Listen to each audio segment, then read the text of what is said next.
Okay, so I'm with Luke Pencil. He's the father of Victor, a teenager who has autism.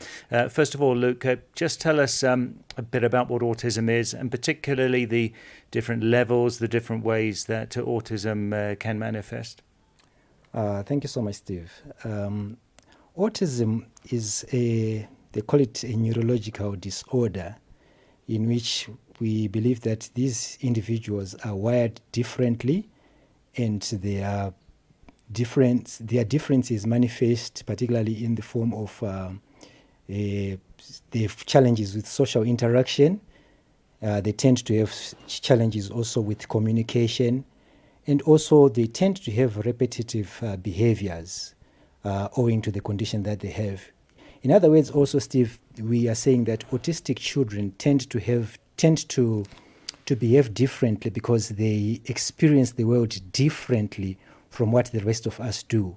For instance, their senses, one would say, maybe distorted, or maybe they are different from what the rest of us, our senses are. For instance, they can, the sound that you and I are comfortable with, it can be too much for them. The smell that you and I are comfortable with, it can be too much for them. So when it gets too much for them, sometimes they tend to act differently because they are only responding to what they are experiencing. So in short, we would say that's what autism is all about. And is it treated? Is it managed? How do you cope as a parent? Autism is regarded as a condition, Steve. So it's not a sickness. We say that these individuals are wired differently, because you will notice that there are certain things apart from the challenges that they could have, particularly to do with speech. Their language development tends to be very, very distorted for some, because like you asked earlier on, some of them are on the severe end and some of them are on the mild end. So those that are on the severe end, they tend to have their speech very much distorted. Some of them are totally mute. They can't utter a word. And some of them can utter a few words, but they can't string a sentence. And some of them are pretty verbal. They can communicate. They can communicate very well, but all the same, all of them are considered to be autistic.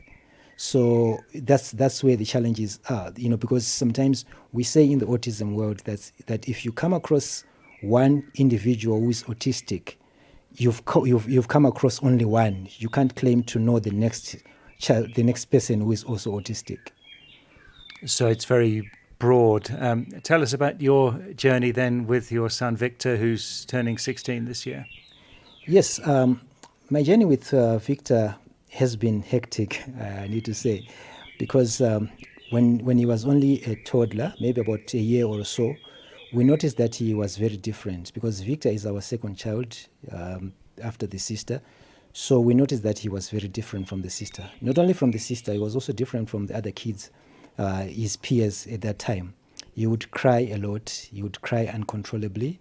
He didn't want to be hugged. He didn't want to, he didn't want to come close to people.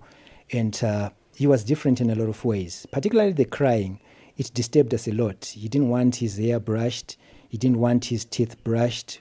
All those things, But it was very difficult, Steve, to go to a doctor and say, "Doctor, I've got my child here who is refusing to have his hair brushed," because they probably say, "Alison, why don't you get him a better brush?"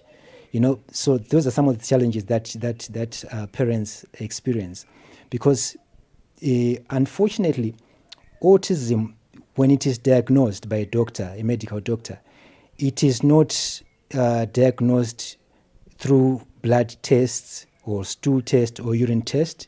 It is diagnosed through behaviors. So for that to happen, it means the primary caregiver of this child has to have an understanding of that this child is totally different from the others, and this child is not spoiled. This child is not just being naughty, but this child is trying his best. And so the primary caregiver has to understand.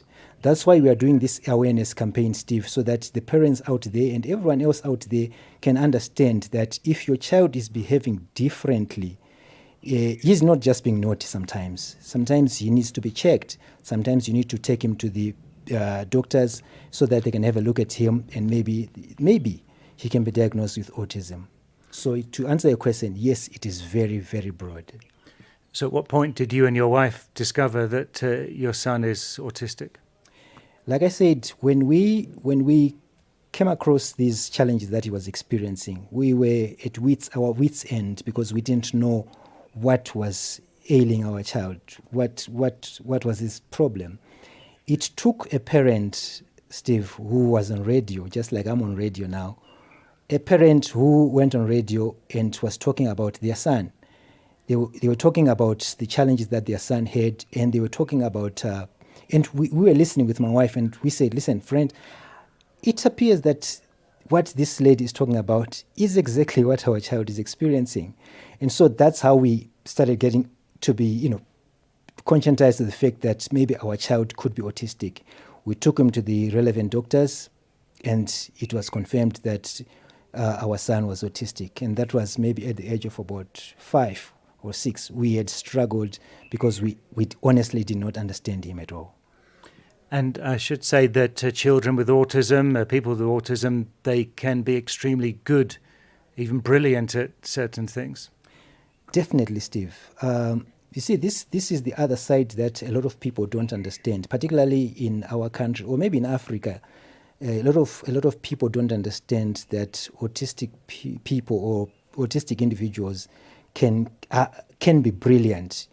In the autistic world, they talk about what they call savant skills. They say a certain percentage of autistic children or autistic individuals have got what they call savant skills. They tend to be exceptionally good in certain areas of their lives.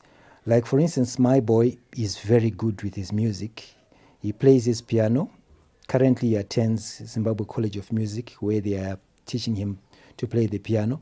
And the tutor tells me that it's only that you don't understand music, Mr. Pencil, but your son is exceptionally gifted. And so not only in that area, some of them tend to be good with dates. They tend to be very, very sharp with dates. Some of them are very good mathematically. Some of them are very good in these fine arts things here. So some of them can be very, very, very sharp in spite of the challenges that they could be having. It could be in social interaction or in language or communication, like I said earlier on. And I'm sure there must be a perception that autism is more of a Western thing, that it doesn't happen in Africa, or that it's not understood in Africa. Definitely, Steve. That's why, it's interesting that you say that, because, mind you, 2 April has been declared by World Health Organization as the World Autism Awareness Day. And the whole month of April has been declared a month of autism awareness. And I would like to believe that the reason why they did that is that they realized that this is a global challenge. And so particularly here in Africa, the understanding of the condition is so limited, such that a lot of people that we meet don't understand what autism is all about. Some of them will say, meaning, these conditions that you're talking about are, conditions from the Western world. And maybe, if you beat up this child, you straighten up. This boy is just spoiled. You need to deal with him decisively, and you straighten up. But the reality is that this condition is all over. If you check the records, it says that a couple of years ago, in the whole world, 1 in 75 kids was said to be autistic. But in this day and age, they are saying now it's about 1 in 44. Some are arguing that maybe, it's because the numbers are increasing, and others are arguing that no, it's just the awareness that is increased. But nonetheless, the fact still remains, autism is here in Zimbabwe, and there are a lot of autistic kids that we meet in Zimbabwe. Some parents know that their children are autistic. Some parents don't even know. That's why we're doing awareness, that if you think that your child is different in some way, he struggles with social interaction, he prefers to play alone, he prefers to, or he's got issues with his senses, he closes his ears sometimes he, he's disturbed by a lot of stimulus, be it the television or, a lot of other moving things. then it could be that your child is autistic and that he needs early intervention. He needs to be helped by therapies so that at least he can get better. Are there other signs of autism, like not wanting to be touched or hugged? Definitely. Like we said, that their senses tend to be wired differently from the rest of us.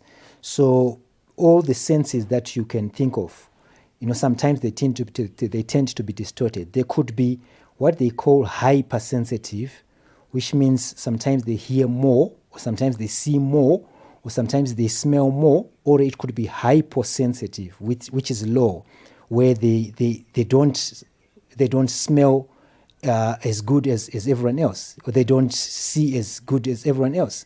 They don't, hear as good as everyone else. So it's quite varied, Steve. The condition is very complicated. That's why, I guess, like I said earlier on, World Health Organization saw it fit that there be awareness.